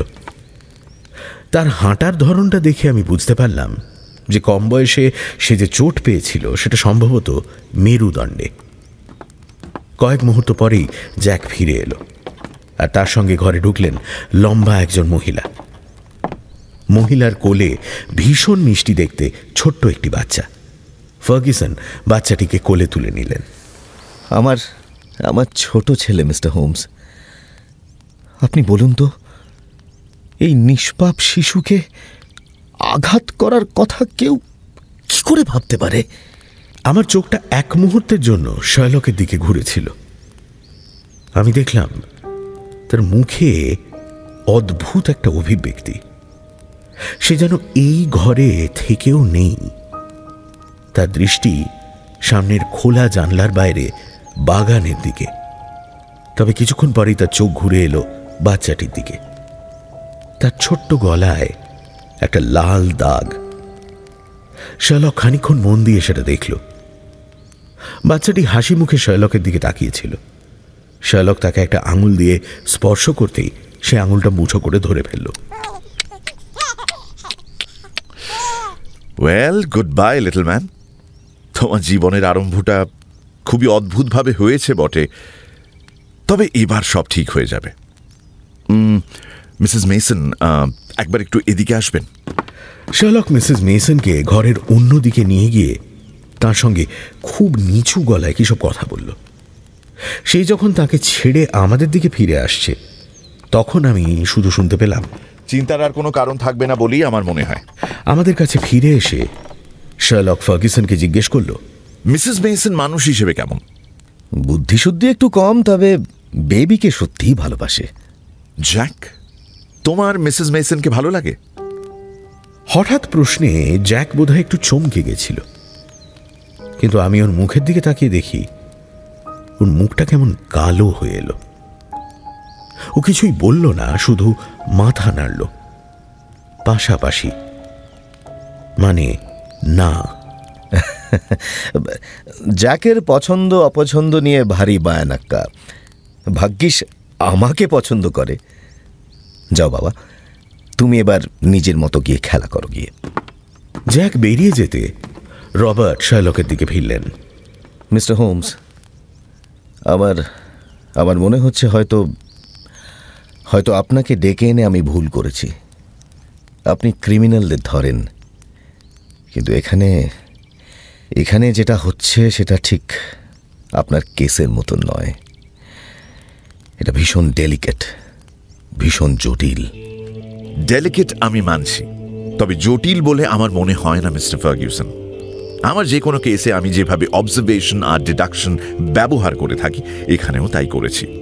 ইনফ্যাক্ট আমি এখানে আসার আগেই আন্দাজ করেছিলাম কি হয়েছে, আর এখানে এসে যা যা দেখেছি এখনো পর্যন্ত, তাতে মনে হচ্ছে আমি ঠিকই ভেবেছিলাম। এখানে আসার আগেই? আরে কিন্তু আপনি তাহলে আমায় এখনো পর্যন্ত কিছু বলেননি কেন মিস্টার হোমস? আমি কি করব? আপনি যদি কিছু মনে না করেন, তাহলে এটা আমি নিজের মতো করে সামলাই।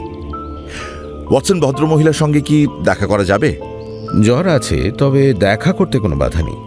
বেশ, চলুন তাহলে মিস্টার ফার্গুসন। না, ও আমার সঙ্গে দেখা করবে না। নিশ্চয়ই করবে মিস্টার ফার্গুসন। ওয়াটসন, তুমি ঘরে আগেই ঢুকবে, আর ঢুকে ওকে এই কাগজটা একটু দেখিয়ে দেবে। আমি আবার দোতলায় উঠলাম। মিসেস ফার্গুসনের দরজার বাইরেই দাঁড়িয়েছিল ডোলরেস। তার হাতে শার্লকের চিরকুটটা দিয়ে আমি তাকে ভেতরে পাঠালাম। কয়েক মুহূর্ত পরেই ডোলরেস বেরিয়ে এলো। ম্যাডাম বলেছেন উনি আপনাদের কথা শুনবেন। আমি হোমস আর ফার্গুসনকে ওপরে ডেকে নিয়ে এলাম। ঘরে ঢুকেই ফার্গুসন স্ত্রীর দিকে এগোতে গেলেন, কিন্তু উনি হাত তুলে বাধা দিলেন। রবার্ট ঘরের একটি আর্মচেয়ারে গিয়ে বসলেন। হোমস বসল তাঁর পাশে। মিস্টার অ্যান্ড মিসেস ফার্গুসন, আমি ব্যস্ত মানুষ, কাজেই I shall come straight to the point. Mister Ferguson, আপনার স্ত্রী একজন অত্যন্ত ভালো মানুষ, এবং আপনি তাকে সন্দেহ করে খুবই অন্যায় করেছেন। এটা যদি আপনি প্রমাণ করতে পারেন মিস্টার হোমস। প্রমাণ করতে হলে আমায় আপনাকে কয়েকটা খুব কটু কথা বলতে হবে mister Ferguson. I am very sorry. আপনি যদি আমার স্ত্রীকে নির্দোষ প্রমাণ করতে পারেন, তাহলে আমি পরোয়া করি না মিস্টার হোমস। বেশ, তাহলে শুনুন।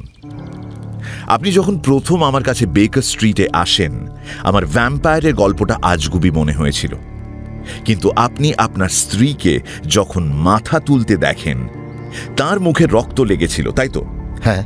সেটা দেখে আপনি ভ্যাম্পায়ার ভাবলেন মিস্টার ফার্গুসন, কিন্তু একবারও আপনার মনে পড়ল না কিং এডওয়ার্ডকে যখন বিষ মাখানো ছুরি দিয়ে আঘাত করা হয়, তখন রানী এলেনর সেই বিষ চুষে বার করে দেন? বিষ? আপনার স্ত্রী দক্ষিণ আমেরিকা থেকে। সেটা শুনেই আমার মনে হয়েছিল যে উনি নিশ্চয়ই পেরুর বিখ্যাত উপজাতিদের অস্ত্রশস্ত্র বাড়িতে সাজানোর জন্য সঙ্গে নিয়ে এসেছিলেন, এবং এখানে এসে আমি দেখি সেই সমস্ত অস্ত্র আপনার বসবার ঘরের দেওয়ালে শোভা পাচ্ছে। অস্ত্রগুলোর মধ্যে একটা তুনির ছিল মিস্টার ফার্গুসন, কিন্তু সেটা ছিল খালি। পেরুর উপজাতিরা তীরের ডগায় খিউরারি জাতীয় বিষ মাখিয়ে রাখে। একটি শিশুকে যদি এই তীর দিয়ে একটা খোঁচা মারা হয়, তাহলে সেই বিষ শরীর থেকে সঙ্গে সঙ্গে বার না করতে পারলে মৃত্যু নিশ্চিত। কিন্তু তীরে সত্যি বিষ আছে কিনা সেটা জানা যাবে কি করে? পরীক্ষা করে। এবার কিসের ওপর? একটা কুকুর তো রয়েছে হাতের কাছে। আপনার স্ত্রী এটারই ভয় পাচ্ছিলেন মিস্টার ফার্গুসন। তিনি নিজের সন্তানের রক্ত শুষছিলেন না, তার শরীর থেকে বিষ বার করে তার প্রাণ বাঁচানোর চেষ্টা করছিলেন। আর এত কিছু হওয়া সত্ত্বেও তিনি আপনাকে সত্যি কথাটা বলতে পারেননি মিস্টার ফার্গুসন, কারণ আপনার বড় ছেলের ব্যাপারে এরকম কথা কেউ বললে আপনি সেটা কিছুতেই বিশ্বাস করতেন না। আপনি আপনি কি বলতে চাইছেন মিস্টার হোমস? আমার আমার জ্যাকি। আপনি যখন আপনার ছোট ছেলেকে কোলে নিয়েছিলেন তখন আমি উল্টো দিকের জানালার কাঁচে জ্যাকের মুখের প্রতিফলন দেখতে পাচ্ছিলাম মিস্টার ফার্গুসন। এত ঈর্ষা, এত ঘৃণা আমি এত অল্প বয়সী কারুর মুখে এর আগে কোনো দিন দেখিনি। আমার জ্যাকি। আপনার জ্যাকি মিস্টার ফার্গুসন, তবে জিনিসটা ওর দিক থেকেও ভেবে দেখার চেষ্টা করুন। ওর মা নেই, ওর নিজের বলতে আছেন শুধুই আপনি। আপনি যাকে ও সমস্ত মন প্রাণ দিয়ে ভালোবেসেছে, কিন্তু সেই আপনি যখন আরেকটি বিয়ে করেন তখন ওর ভয় হয় আপনি ওর থেকে দূরে সরে যাচ্ছেন। তারপর যখন ওর ভাইয়ের জন্ম হয় ওর ভয়টা আরো বাড়ে, বিশেষ করে যখন ও নিজের শারীরিক অক্ষমতার সঙ্গে নিজের ভাইয়ের স্বাস্থ্যের তুলনা করে। না, এ হতে পারে না। তাই কি? মিসেস ফার্গুসন কি বলেন? আমি কি করে তোমায় এটা বলতাম বব? কোনো বাবা কি নিজের ছেলের ব্যাপারে এমন কথা সহ্য করতে পারে? তোমার হাজার অভিযোগ, দোষারোপ সব আমি মুখ বুজে মেনে নিয়েছিলাম, কিন্তু তারপর যখন ওই ভদ্রলোক ওই চিরকুটটা পাঠালেন আমি দেখলাম উনি বুঝেছেন। তাই আমি ভাবলাম কথাটা ওর মুখ থেকে শুনলে যদি তোমার বিশ্বাস হয়। আমার মনে হয় জ্যাককে বছরখানেকের জন্য বাড়ির বাইরে কোথাও পাঠালেই ওর পক্ষে সব থেকে ভালো হবে। তবে একটা ব্যাপার আমি বুঝতে পারছি না মিসেস ফার্গুসন, আপনি গত 2 দিন আপনার ছেলেকে ছেড়ে ছিলেন কি করে? আপনার ভয় করেনি? আমি মিসেস মেসনকে সব বলেছিলাম মিস্টার হোমস। উনি কথা দিয়েছিলেন উনি জ্যাককে আমার ছেলের কাছে আসতে দেবেন না। আমি আমি আমি তোমাকে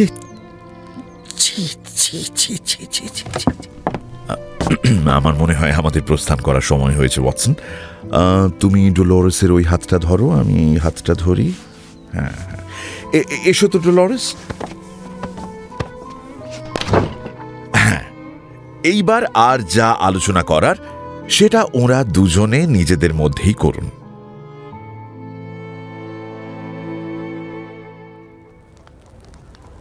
বেকার স্ট্রিটে ফিরে শার্লক নিজের প্রিয় আর্মচেয়ারে গা এলিয়ে দিয়ে নিজের প্রিয় পাইপটা ধরিয়ে আমার দিকে ফিরল। আমার জন্য একটা চিঠি লিখবে ওয়াটসন? হ্যাঁ, নিশ্চয়ই। দাঁড়াও, কলমটা। হ্যাঁ, এই তো। হ্যাঁ, বলো। To Morrison and Dodd, 46 Old Jewry, November the 21st, regarding vampires. মাননীয় মহাশয়, আপনাদের 19 তারিখের চিঠির উত্তরে আমি জানাতে চাই যে আপনাদের ক্লায়েন্ট মিনসিং লেনের টি ব্রোকার্স ফার্গুসন অ্যান্ড মোরহেডের মিস্টার রবার্ট ফার্গুসনের সঙ্গে আমি দেখা করেছি এবং এই মামলার সন্তোষজনকভাবে নিষ্পত্তি হয়েছে।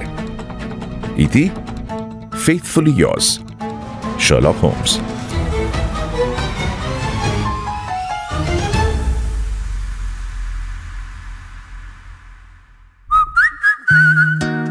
এখনকার মতো গপ্প মিলে ঠেকের সময় শেষ। পরের সপ্তাহে আরো একটা নতুন গপ্প নিয়ে আসবো আমি। Till then, like, share and subscribe to my channel and don't forget to click on the bell icon for notifications. নিজে তো শুনছেনই, সঙ্গে বন্ধুদেরও জানান। প্রত্যেক শনিবার রাত 9টায় আমি মীর নিয়ে আসি গপ্প মিরে ঠেক, আপনার গপ্পের প্লেলিস্ট।